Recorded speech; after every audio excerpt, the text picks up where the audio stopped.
of the buttons. Here it goes. Here it goes. Okay, we're on. Go. Well, good morning. Good morning. How's everybody doing? We're doing real good. Real good. It is morning Awesome. time. Someplace, right? It's morning someplace. Yep. Yes. Excited to talk to Chandler today. Chandler, you have such a wonderful and interesting background, and I know you're going to give us a lot of great leadership information today. But first, so that everybody can get to know you a little bit more, so we can get to know you a little bit more, tell us something about you that we might not know just by looking at your LinkedIn bio, or if we've heard you speak, or just the interaction that we've had. What is it that people don't know? Well, thanks, Barb and Glenn, for having me today. And wow, you actually caught me off guard today, man. I wasn't expecting that question, but that's let me think about it.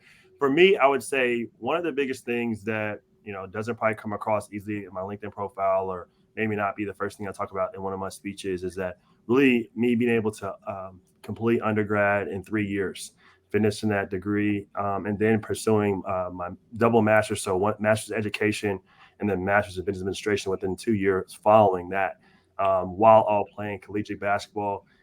Throughout that process, I believe that a lot of times it's not really, I don't harp on it too much, because in that part of my life I was focusing on really getting things done, really that hard work and dedication that is sometimes overlooked when we're focused on collegiate sports, that we're constantly doing that on a day-to-day basis.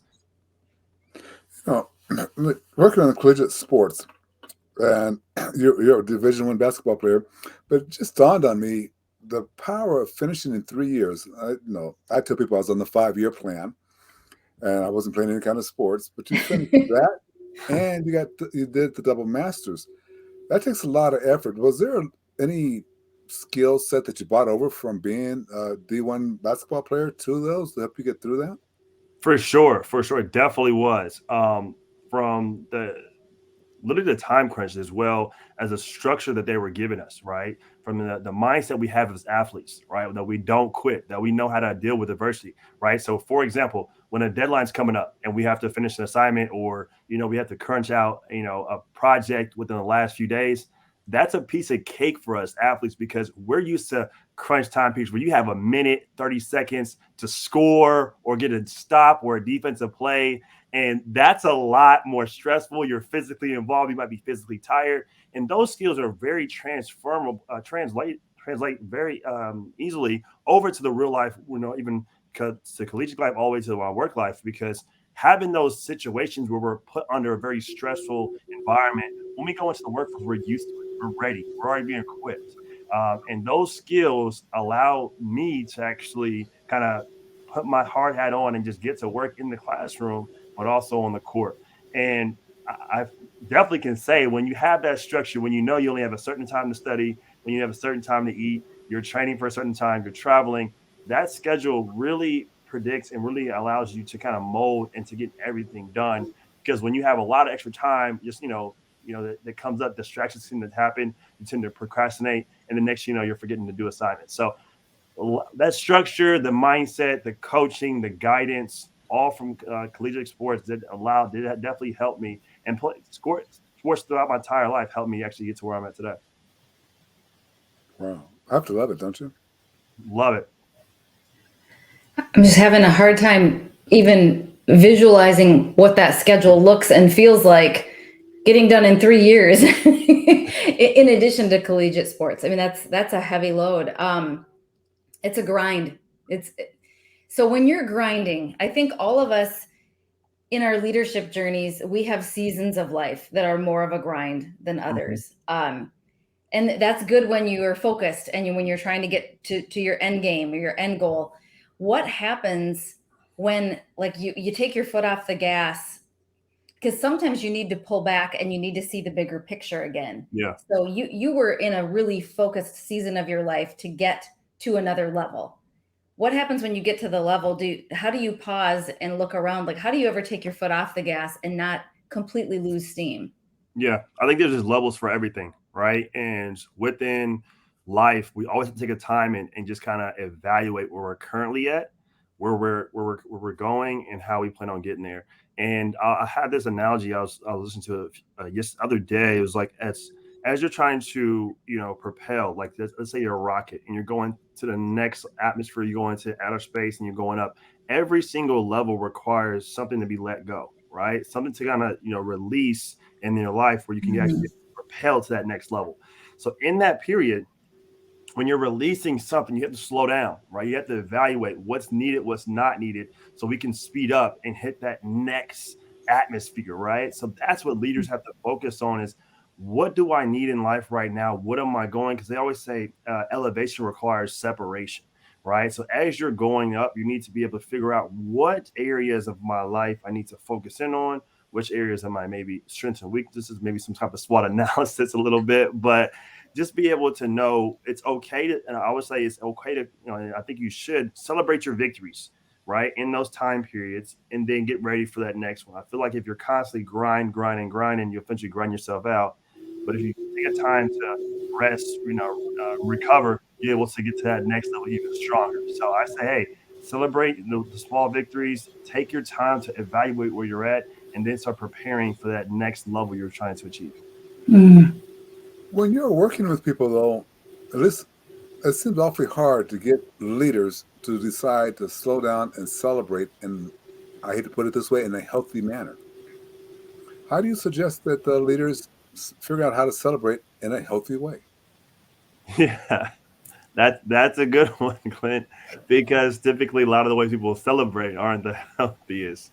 And and I'm big on health, and I'm big on always taking care of your body. Your body's a temple, and I would say that it's finding ways that they can actually essentially enjoy the where they have come and give that an attitude of gratitude of what they've been able to accomplish. And, even to the point where like you even have like a little celebration to or maybe go out for a team meal or a team dinner where they're able to actually really just think about and actually kind of kind of reevaluate everything they did to get to that point, so they know exactly what they needed to do to get to that next level. And within a lot of team bonding, for me, I think a lot of great things happen over food.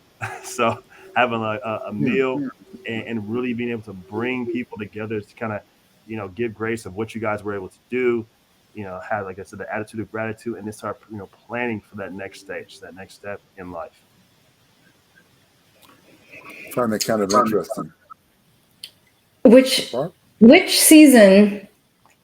Maybe it's not. Maybe season isn't the right word, but which one do you enjoy more? Do you enjoy like when you're in the grind and you're starting to build something new, or when it's growing and you're cultivating it, but you're still kind of in that hustle Hmm. culture? Or do you like it when you have the pause and you get to reflect and you're starting to gear yourself up with the skills you need for your next level? I think you said it perfectly. It's a season. I think every season, like you enjoy, like it's like you're working out. Like you enjoy pumping the iron. You enjoy, grinding it out. But at one point, you want to see those results. At one Mhm. point, you want to see all what your hard work has paid off to. At one point, you want to have that championship trophy in your hand. You want to have that victory that said, yes, all the work I've been doing, all the grinding I've been doing, it might be, hey, that next promotion, right? That you work so hard for, right? It might be, that you got that pay raise, right? Or you guys finish a new project, or you're able to help impact a certain amount of families. All these different things in the corporate life and your personal life can really be able to develop that you from all that hard work you put in. So I feel like no one wants to work forever and never see what what happens at the end, their end result. So like you said, it's the grind and the hustle. It feels great, but it's even better when you get to that final step when you're able to seeing the fruits of your labor. So I think Mhm. all of them working together allows us to be thankful, because if we're just grinding every day and back at ground zero every morning and never having an end goal, I think it won't really be, eventually over time we'll get burnt out. So Yes, I see it all the time. Yeah. You know, it sounds like you're kind of saying it's the process that we should be taking, enjoying, and not you're using the word grind, but you're saying grind, going to the gym, enjoying the gym, the results of the game. But it's a process. Sound like you're saying that's more so than anything is a process. So it's a two-part question. Am I misinterpreting what you're saying? Enjoy the process? I definitely agree. It's all about the process, right? We all love to, we all love to see those end goals, those end results. If we're stuck in one part of the process, that's when people get frustrated, people get stagnant, and people sometimes quit and give up. But they see themselves progressing through that process, getting better, achieving those goals, reaching those milestones.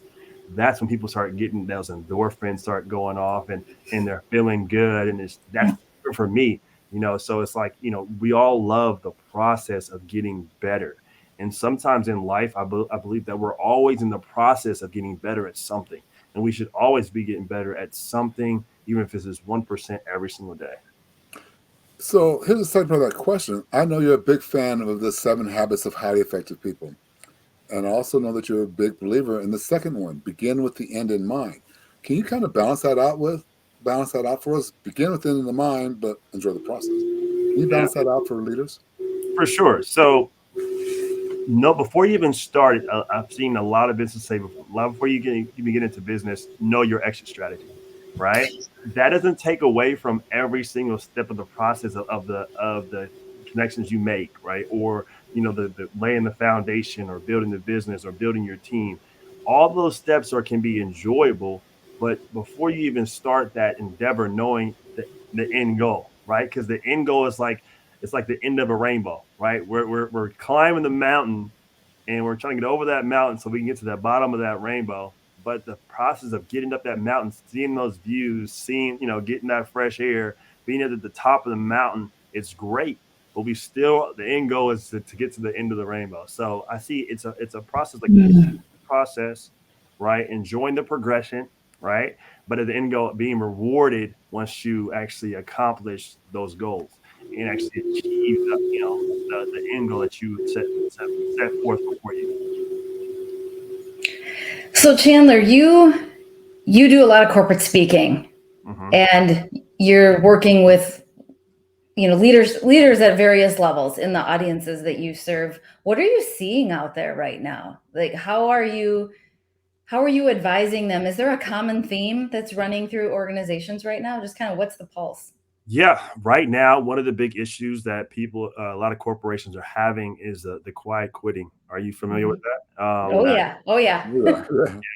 That's, but there's also the opposite, quiet firing. That's a new one that's coming out. I don't know if you guys heard about Oh, that as well. haven't heard of that. What is it? So it's the opposite of quiet quitting. So where, quietly quitting, that means you're still working, you're doing the bare minimum at your job just so you can stay there, but you're not really fully engaged and really trying to push forward for growth in the company. Quiet quitting is that your manager or advisor team probably has essentially fired you, and then not really fired you, but they essentially make the environment so uncomfortable and not really help you grow that you want to leave.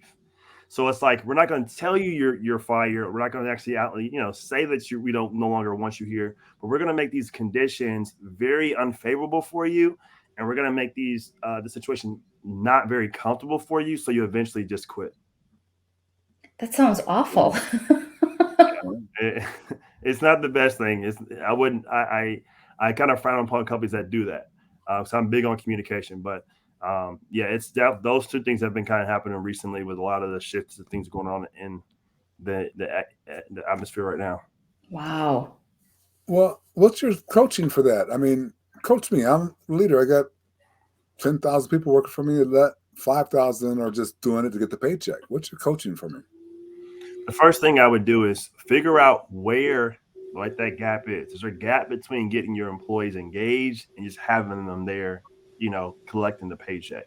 Figuring out ways to actually highly involve your staff, getting their opinions more, getting them to feel like they're more valued, getting them to be like, maybe even doing events, or doing corporate events, or doing ways to bring the team together, especially now when we're going more of a hybrid remote style workforce. A lot of people are at home, they're working, but are they really working?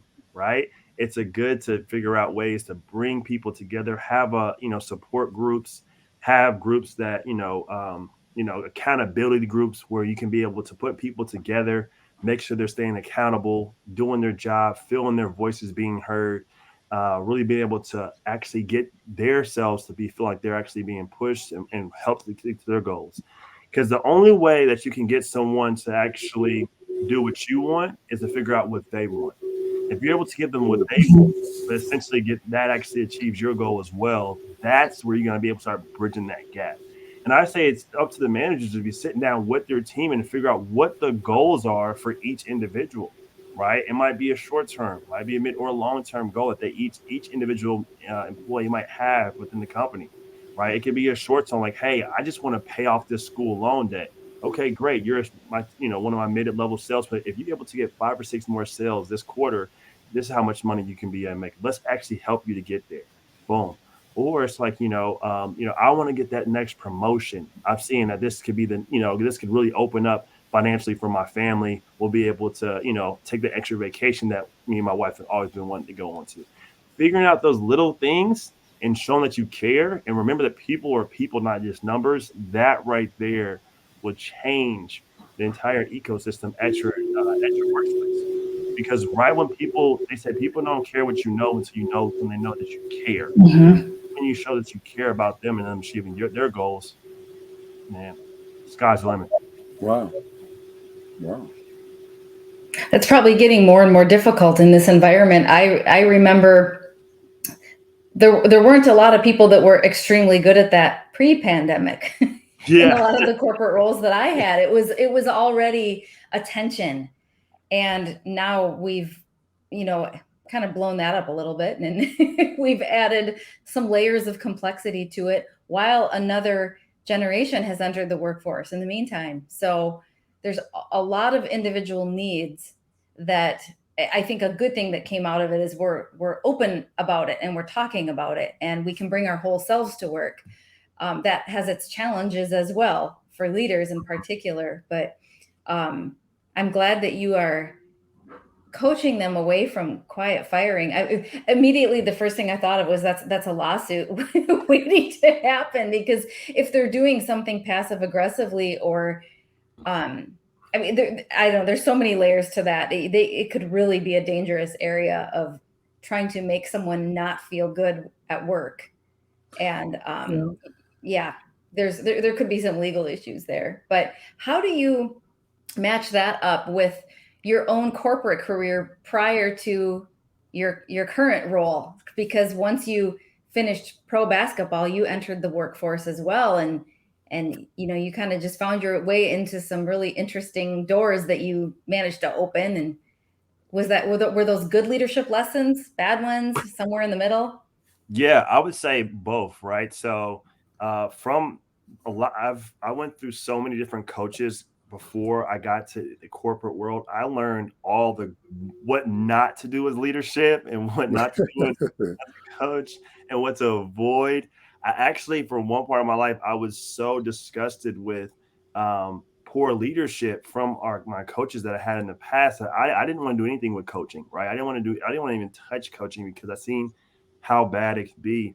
But then also that showed me what should be done. And then when I got into the corporate world, I seen an array of different type of management styles, and coming from environments where very intense, right? When the coach is yelling and cussing and spitting in your face, in practices to go into a little more, a somewhat of a hostile work environment, you're like, this is a walk in the park. And being able to see the different types of leadership styles from the corporate levels, from big companies like Nike's, the Googles that I've worked for, all the way down to the companies like Paycom that I previously was working with, all these different companies, and seeing all being able to take that from what I already previously knew, seeing what was working, what wasn't working, and what it came down to on the foundation is that people are people, right? And I think a lot of times we forget that, and we get a lot of other things in our mind that we want to get these numbers hit, we want to do this and this and this, but at the end of the day, those individuals that do that are people. And when we realize that a lot of things can be solved and can be accomplished through simple communication and just a little bit of human compassion, that it can take to the next level. So for me, seeing everything from 20 plus years of playing a sport, actually going and working for these large corporations and translating all that to what I know today in my experience and my journey, it was able to really open up my eyes to a lot of things that we can be able to start implementing to corporations across the world. So that's what kind of got me to where I'm at today. Mm.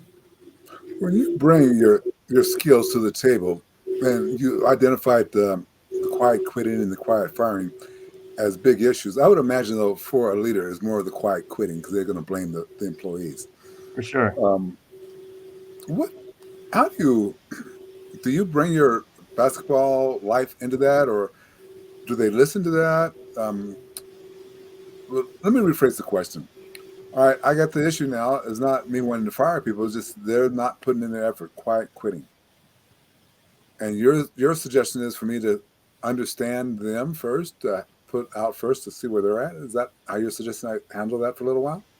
I would say as a leader, right? As a leader, it's always our job to first take responsibility, right? That's step one of any goal, right? A leader is Okay. one that takes responsibility of all their actions and their team. So if we're pointing the finger at someone else, we're immediately giving away our leadership role, our leadership potential, because that's what followers do, right? Followers point to blame. Leadership takes full responsibility of their actions and what their team is doing. So it's and taking responsibility is actually easier than pointing the finger at someone else, because you know why? It's easier now. You have the opportunity to take charge and to change things if it's in your hands. But if you give them all the power and responsibility to someone else, you can't change or dictate what they do, right? It's easier to point the Gotcha. finger. Yeah, Mhm. it's easier to point the finger, but maybe we have four fingers back. So what I would coach a leader on is how to be able to start working and looking at themselves and what they can do better with their team, and then do the best they can to actually derive that productivity within their employees from actually getting to know them. I'm sorry, Rob and Chandler, but that's a writable moment. If people miss that, that's a writable moment. If you take responsibility yourself, then you can change it. Yeah, Hmm. that's one of those few moments we have every now and then that somebody gets and says, "No, that's something you should be writing down, not tweeting, writing it down." I grab the responsibility myself because then I have the ability to change it instead of blaming somebody else. I thought that was really striking too. I thought that was a fantastic answer. Do you get resistance with that at all? Always. Well, It's a lot of times, certain leaders, don't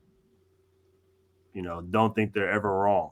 And there's some that I can help, there's some I can't. And I always say, as you're working with teams and working with individuals, it's always good to figure out where that missing link is, or where that missing connection is, and what may be holding that person back. Maybe it's something internal, right? We deal with a lot of things mentally as well, from our different lives. People are raised differently. People are from different backgrounds, from different cities, different places, different paradigms in general. Mhm. So understanding and really taking a deep dive of everyone internally and pulling that leader out of each individual person can help the entire organization take a monumental shift forward. wow. Wow. Well, there's just so many enlightening things that you've said. I'm kind of curious, what are you doing right now? What are you working on right now that's helping employees or helping leaders? What are you working on? What's your projects? One of the projects I'm working on right now, I'm actually putting out one of my first books. So I'm working Okay. on that right now. It's called The Okay, Leader Within. stop. I want everybody to notice something. If you didn't hear it, it said one of my first books. Love it. First book. He said first You got book. that? Yeah. Yep. I will have multiple books coming out, but I'm working on my first one right now. It's called The Leader Within.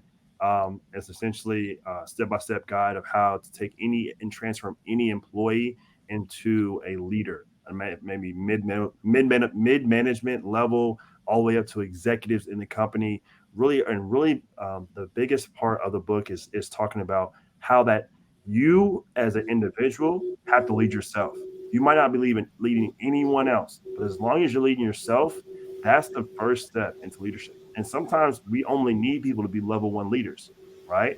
We don't need entire clock, and even level one leaders might follow level two leader, level three leader. So it's like each area, if all of us are doing our part, right, it'll make the whole world a better place. I can't wait to read it.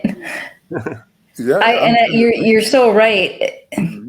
Even just an individual as a leader. I was at a conference a couple weeks ago, and one of the things that we had to do going around the room was everyone talk about 2 or 3 areas of life that we are a leader over. And it's interesting how many people didn't see themselves as leaders because it might not have been in their title. And so it was a paradigm shift of, well, you could be the leader of your household. Maybe your influence is with your children right now, or you're just that go-to person at work that you might not have the manager title yet, but we can all lead, right? It's more of a qualification than a characterization. But yeah, I think that's going to be a great book. I can't wait to read it. Yeah, and just to that point, you said it, is that no title makes you a leader. Right. Internally, having those skills, having that influence, having that gift inside that everyone's been given, that God-given gift. Everyone has a purpose. And in your purpose, you'll be the one and only leader for that purpose. Right. And everyone has strengths and everyone has weaknesses.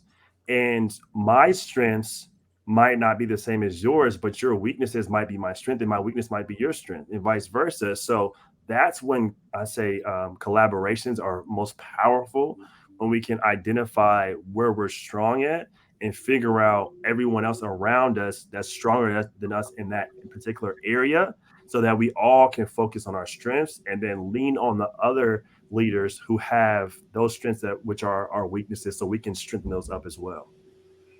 And that's where it all comes back to how you manage a team, right? And not just having everybody be separate individuals. It's mixing it all and bringing out everybody's best.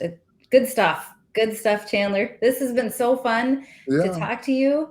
Glenn, were you going to pop in with another question? I don't want to overtalk you. And this is, you brought it up, Chandler. So again, this is your fault. But when I take full responsibility. I'll blame you. You take responsibility if that works. You said something about strength, and we figure out what people's strengths are.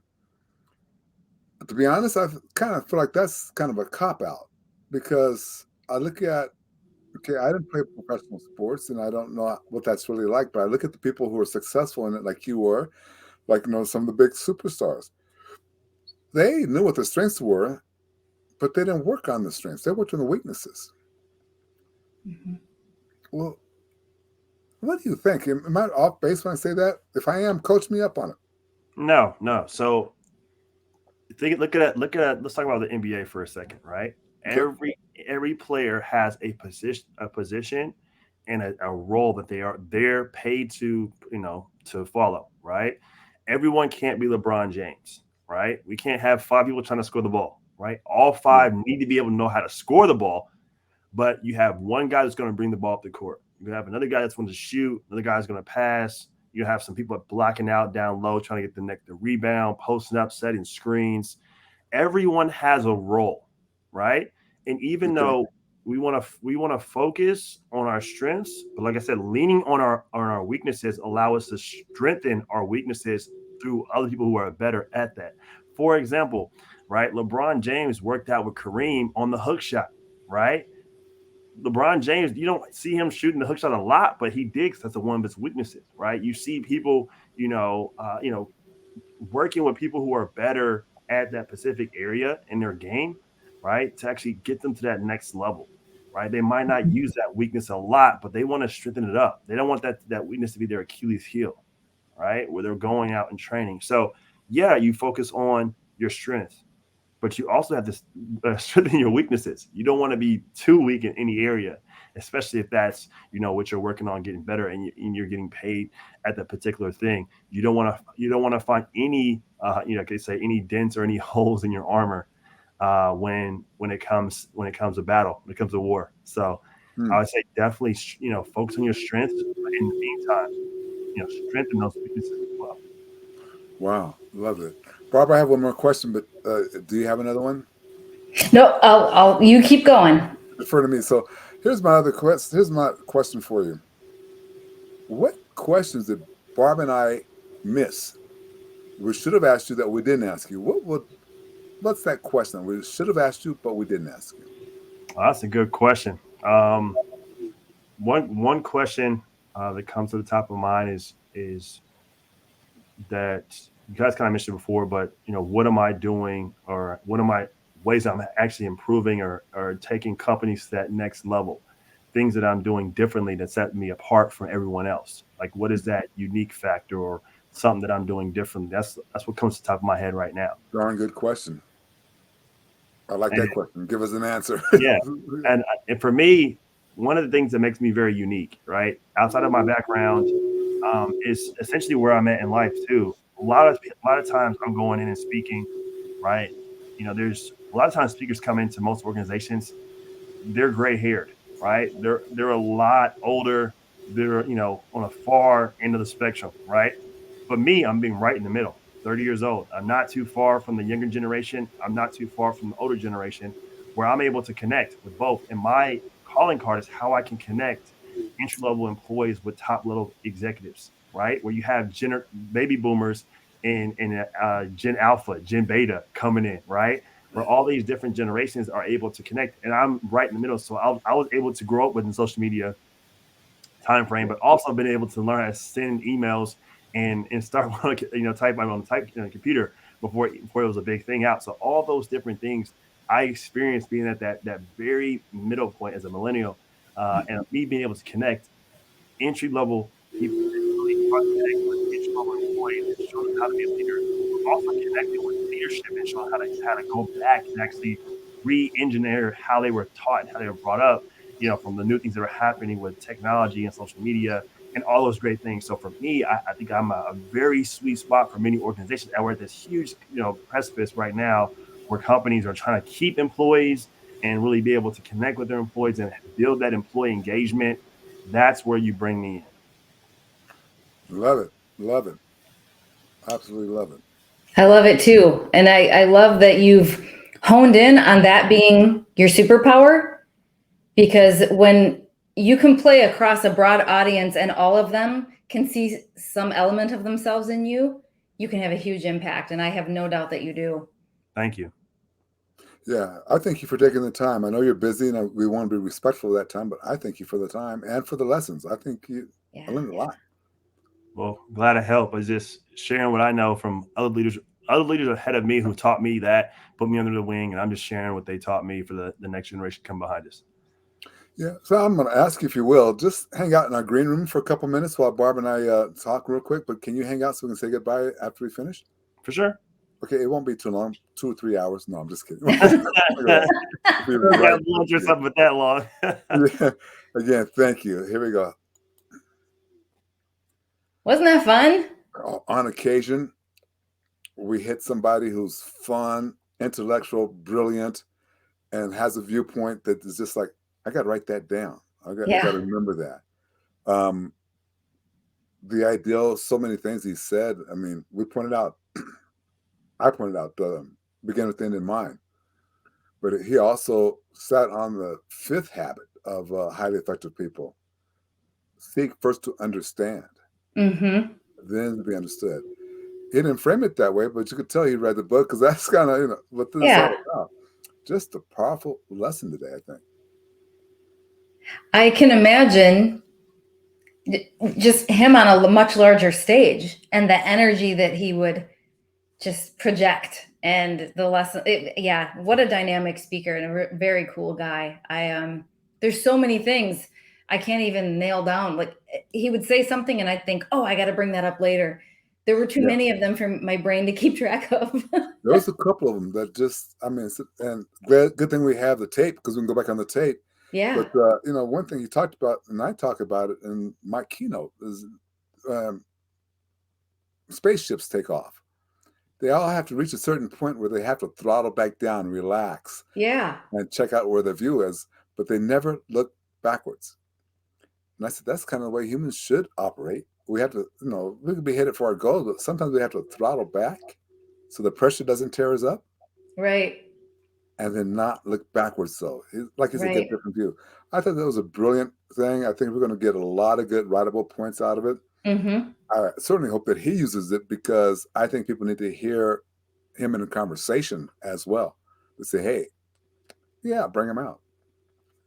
I really was struck by the way he handled strengths versus weaknesses, not as a dichotomy, but yes, focus on your strengths, but don't let your weaknesses be your Achilles heel. I thought that was really good because that's Yeah. always a tension point with leaders. Do I focus on my weaknesses? Do I like, where do I focus? What am I supposed to be good at everything? Yes and yes.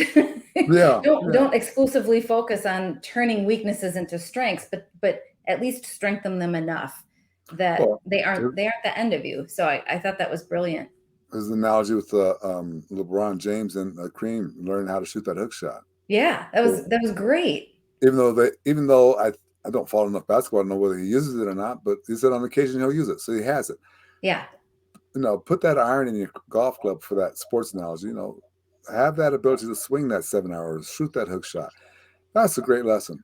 That's a great lesson. And to be honest, we might consider him for some other things with us. Oh yeah. Oh yeah. What a All good right. time. Yeah, it'll be good. So let's go ahead and wrap up. I appreciate it. I was telling him earlier that if I could be off my game like I am today with the sore throat and everything, don't have to worry about it. I got you. So you're a great Oh, well, host. vice versa Appreciate it. there. And we'll keep on doing this and we'll get going. Yeah. All right. So, ladies and gentlemen, thanks for joining in. And if you get a moment, please go ahead and like the broadcast if you're looking at it on YouTube. And have a great day.